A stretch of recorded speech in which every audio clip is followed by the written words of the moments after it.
এই অঙ্কটি পরীক্ষায় বহুবার এসেছে। প্রশ্ন হচ্ছে ৭২ সংখ্যাটি মোট ভাজক আছে কয়টি? ৭২ না এসে এখানে ৬০ আসতে পারে, ৯০ আসতে পারে, কিন্তু যে কোনো অঙ্ক আসলে আপনারা করতে পারবেন। প্রথমে ৭২কে উৎপাদকে বিশ্লেষণ করতে হবে। তাহলে ৭২কে প্রথমে ২ দিয়ে ভাগ দিতে হবে, ২ দিয়ে ভাগ দিলে হবে ৩৬, ৩৬কে আবার ২ দিয়ে যায় ১৮, ১৮কে আবার ২ দিয়ে যায় হবে ৯, ৯কে আবার 2 দিয়ে যায় না, 3 দিয়ে যায় হবে 3। তাহলে এখানে আমাদেরকে একটি সূত্র আছে যে এখানে 2 2 2 হচ্ছে মোট 3টা।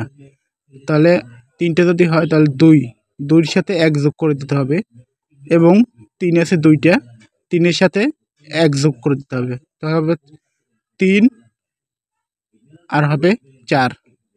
তাহলে প্রথমে লিখব 2 + 1, 2 + 1 ইন্টু মানে গুণ, এবং 3 + 1, 3 + 1, তাহলে 2 আর 1 3 হবে, 3 ×